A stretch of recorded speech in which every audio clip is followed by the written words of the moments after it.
Aujourd'hui, on va répondre à l'une des plus grosses problématiques du manga. Quel est le meilleur match de Blue Lock? Et pour le savoir, on va tous les classer, du pire au meilleur, et le gagnant n'est pas forcément celui auquel vous pensez.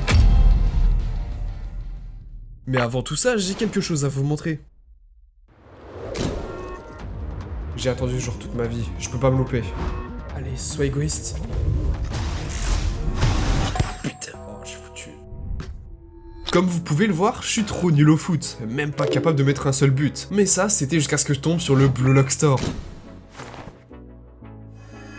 Un site spécialisé dans la vente de produits Blue Lock. Laissez-moi vous présenter ça. Comme vous pouvez le voir, on a de nombreux vêtements liés à l'univers de Blue Lock. On a tous les t-shirts des équipes de la Neo Egoist League avec le Bastard, le Barça, les Ubbers, le PSG et le Manchester City. Perso, je suis parti sur l'ensemble de mon Gotizagi et si ça se trouve, je pourrais m'adapter à l'algorithme de YouTube. Et ce n'est pas tout, parce que si vous cherchez des accessoires, vous serez servi. Un ballon de foot, un pendentif, des figurines, bref, vous avez compris, le choix est vôtre. Et surtout avant que j'oublie, ma partie favorite de la boutique et le t-shirt que j'ai eu en exclusivité, c'est celui-là. Bah, le Japon est vraiment incroyable. On va voir d'ici quelques secondes si je suis capable de marquer grâce au Blue Lock Store ou même mieux, débloquer le Kaiser Impact.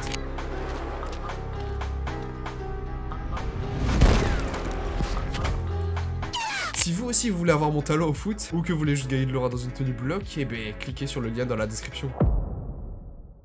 On commence au randé avec le match Team X versus Team Z. Avec du recul, c'était vraiment n'importe quoi. Pour son tout premier match, l'équipe d'Izagi se retrouve à affronter celle de Barreau, et ils se sont pris 5-1. Non, vraiment, il n'y avait aucun respect, et pour nous qui commençons la série, tomber sur ce match en premier, c'est assez frustrant vu que depuis le début, on ne fait que de voir Izagi perdre. Surtout au moment où il fait la passe à Kunigami comme dans l'introduction du manga. Comme s'il avait pas retenu la leçon. Si je devais quand même donner une note positive à ce match, c'est qu'il nous a montré à quel point Barreau allait être un antagoniste puissant par la suite, et que c'est assez réaliste du point de vue d'Izagi. Même si c'est pas drôle, faut avouer que c'est humain d'avoir ses faiblesses quand on commence une aventure. Pour le suivant, j'ai choisi Bastard Munchen versus Barça. Ce qui est vraiment dommage dans cet affrontement, c'est qu'il a duré même pas 8 chapitres. Donc naturellement, il se retrouve vers le bas. Et bon, je mentirais quand même si je disais qu'il n'était pas intéressant. C'est quand même la première fois qu'on a pu voir Kaiser jouer et qu'on a découvert qu'il y avait un système centré sur lui. Et ce qui nous avait tous choqués, c'était évidemment le Kaiser Impact. Côté espagnol, on a direct remarqué les progrès de Bashira et honnêtement, les buts qu'on a eu étaient super classe. Mais ce que j'ai le plus aimé dans ce match, c'est le duo Izagi et Kunigami avec la finition qui était excellente. Même si bon, la première fois que notre héros a tiré, l'auteur il a juste dit non, le tir qui part à 200 km/h et qui aurait pu tuer un enfant de 8 ans ne finira pas en but. Et oui, j'ai toujours la haine contre le scénario. Et d'ailleurs, parlons de scénario. Team W versus Team Z. Je dois avouer que ce match, bien que je l'ai pas beaucoup aimé, était un sacré retournement de situation. Je veux dire, qui aurait pu s'attendre qu'au Blue Lock, il y ait des alliances entre équipes? Ouais, Kyun c'était vraiment un gros traître, mais on peut pas lui retirer qu'il a rendu la situation imprévisible. Et puis c'était quand même sympa de voir jouer pas un attaquant, mais deux qui fonctionnent comme une seule personne. Je dois avouer que c'était original. D'ailleurs, ça va peut-être vous surprendre, mais j'ai pas trouvé l'éveil de Shigiri particulièrement incroyable. Ouais, c'était pas mal, mais bon, on s'y attendait un peu quoi, ça a brisé la surprise. On rentre dans le tier C avec l'affrontement World 5.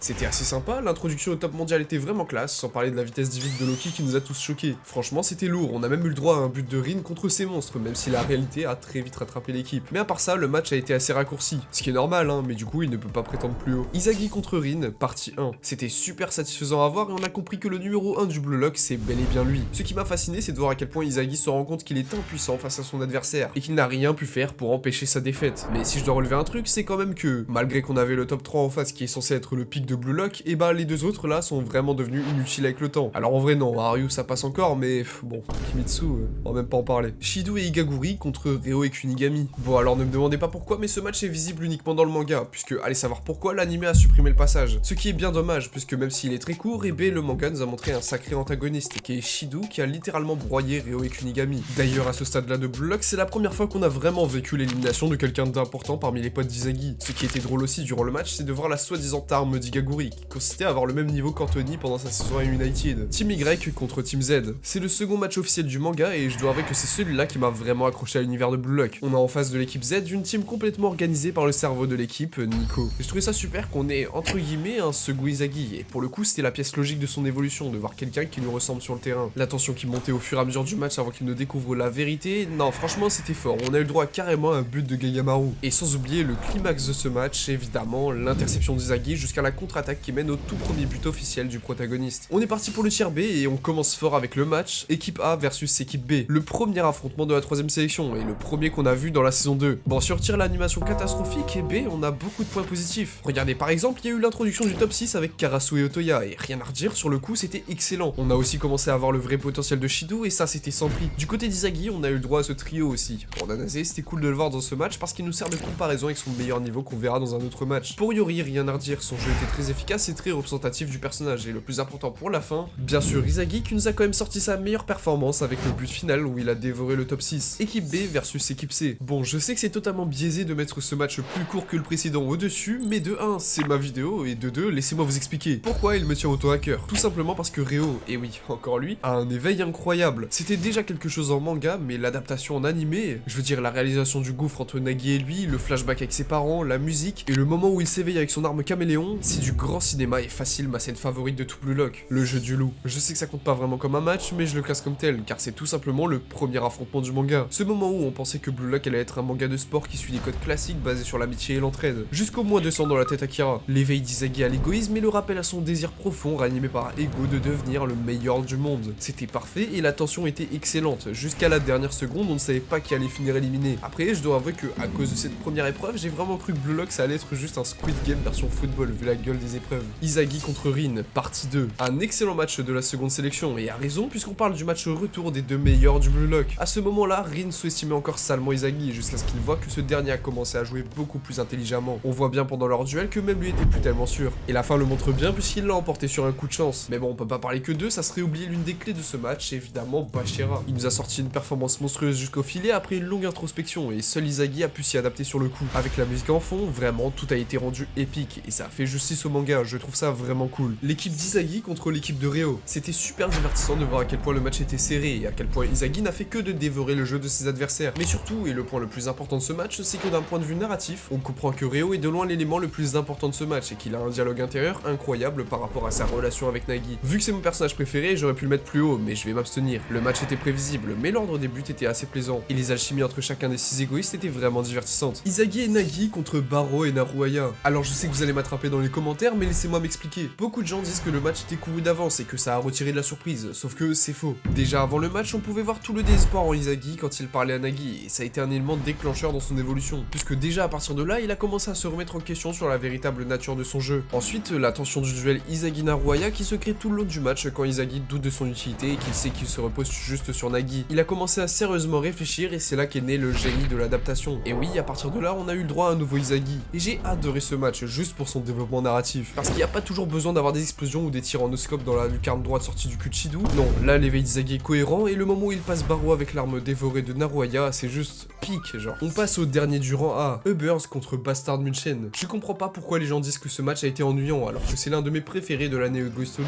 pour de bonnes raisons. On a la team avec un coach vraiment très polyvalent, si ce n'est carrément le véritable meilleur joueur du monde selon Noah. Sa philosophie derrière l'équipe des Ubbers est super intéressante et colle parfaitement à des joueurs comme Nico ou Waiku. Voir le football comme un boulot face au Bastard qui pour le coup joue de manière chaotique. Et pour couronner le tout, évidemment, le duel entre Kaiser et Izagi qui jouait à celui qui marquait le plus de buts. On a même eu le droit à son duo avec Kurona. En fait, me souvenir que au début il fonctionnait dans un système où tout reposait juste sur son duo et sa métavision, ça me rendait fou à chaque nouveau chapitre de voir comment il allait faire pour se sortir dans l'équipe allemande. Dès le début du match, on a eu le droit à la reprise de volée du pied gauche, ce qui nous a montré le début de son développement du two gun volley, et qui est son arme principale. Mais c'est pas le seul but qu'on a eu. Ceux de Baro étaient vraiment pas mauvais, mais je pense que c'est rien comparé à l'alchimie entre Izagi et Yori qui a conclu le match. Mais c'est encore rien comparé au meilleur but selon moi de la Neo Egoist League avec le Kaiser Impact Bainshoes. J'ai une petite préférence pour Nico aussi et ça m'a vraiment fait plaisir de le voir. Il a eu ses moments pour briller pendant le match avec des panels qui ont beaucoup trop d'aura. Allez, c'est parti pour le dernier rang. Manchen City versus Bastard Munchen. Le premier vrai match d'Izagi dans la Neo Egoist League, avec comme seule arme Kurona à ses côtés, contre le système de Kaiser et les protagonistes du Manchen City, Shigiri, Reo et Nagi. On a eu le droit à des super buts encore une fois, si ce n'est celui considéré par beaucoup comme le meilleur. Je parle bien sûr de la reprise de volée en 5 temps de Nagi. Cet affrontement, c'est aussi l'éveil à la métavision, c'est-à-dire ce qu'utilisait inconsciemment Izagi depuis le début. Mais ça n'a pas toujours suffi contre le meilleur duo de la Neo Egoist League qui a duré le temps d'un snap, mais quand même je le dis, Nagi et Reo. En fait c'est simple, Reo mâche tout le travail à Nagi pendant l'offensive, ensuite une passe, puis il a juste à utiliser son génie pour marquer. Après on sauce beaucoup le duo, mais il faut quand même pas oublier qu'à lui seul, notre caméléon lui a quand même choqué le monde. Et je reste sur mon avis que sans Nagi, il est beaucoup plus fort, comme on le voit dans les chapitres récents. Dans ce match, la clé de la victoire d'Izagi,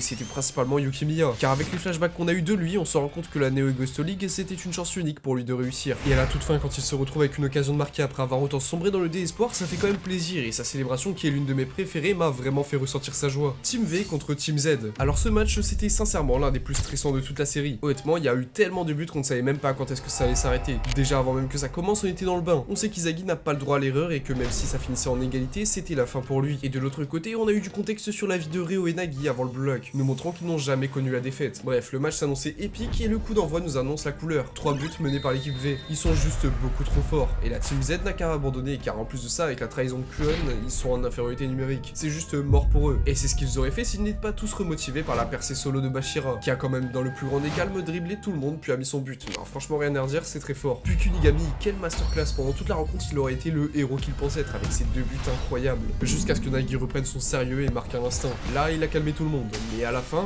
on sait qu'il gagne toujours. Rien que pour ce moment, on comprend l'enjeu et la pression qu'il avait derrière ce match. Tout était grandiose et c'est bien pour ça qu'on se souviendra de l'équipe Z à jamais. On ne le présente plus, le match des U20 japonais contre le 11 de Blue Lock. En termes d'émotion, le fait d'avoir pour la première fois une audience comme nous dans les gradins et le Japon entier qui regarde nos joueurs, après tout ce qu'ils ont traversé et l'attachement qu'on a tissé auprès d'eux, c'est fort. Et honnêtement, il va falloir attendre longtemps dans les scans avant de retrouver une telle hype pour un match. D'un côté, on a des joueurs qui sont tous attaquants et qui se retrouvent à jouer avec des postes tout nouveaux. Puis de l'autre, des joueurs japonais traditionnels qui suivent les codes du football japonais en équipe, traditionnel. Ouais, on avait vraiment envie de voir le camp des égoïstes gagner. Et la grande force de ce match, c'est que contrairement aux arcs précédents, là on a eu un réel déplacement du point de vue entre les personnages. Puis ça soit l'évolution des copies de Ryo, le nouveau style de Bashira, les interceptions de Karasu. En fait, peu importe votre personnage préféré, à moins que ce soit Igaguri, et ben vous êtes servi. Et puis comment parler de ce match sans mentionner Shido, bien sûr. Alors lui, son duo avec Sae, j'en parlerai dans mon livre. Il a marqué le meilleur but de la rencontre et l'animation à ce moment était absolument folle. Fallait vraiment être là quand le Big Bang Drive a été animé. Et parlant d'animation, on se souvient évidemment tous de Ring dans le flow. Avec les bruitages, les plans choisis, ça m'a vraiment donné des frissons. Quand on a vu que l'animé est passé en bande cinéma d'un coup, on a tous compris. Et bien sûr, c'était un moment inoubliable,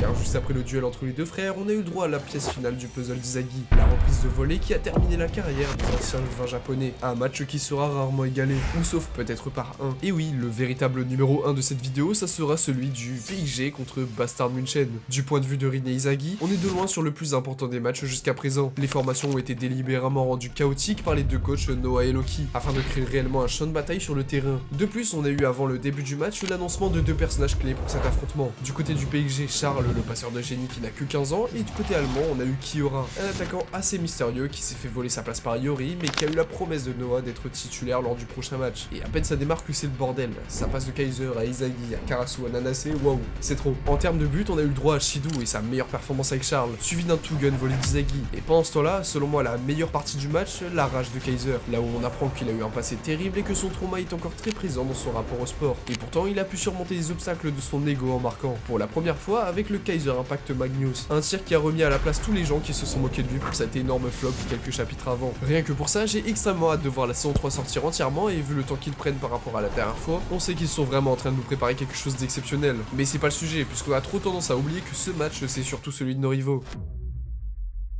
Rin, lui, de son côté, a énormément évolué et il a compris la véritable nature de son ego destructeur, ce qui lui permet maintenant de contrôler ses pulsions et les utiliser à plein potentiel. Et de son côté, Izagi, qui ne s'arrête jamais de faire de la théorie, complète son puzzle des égos avec le rapport prodige-génie, qui rend les actions de ses adversaires beaucoup plus prévisibles et surtout beaucoup plus défendables. Il ira même jusqu'à pactiser avec Kaiser et voir leur duo, même si c'était court, c'était du sacré spectacle. Mais bon, à la fin, on sait bien qui est le véritable gagnant, et Izagi va nous sortir la meilleure reprise de sa vie pour mettre fin à la Neo Egoist League.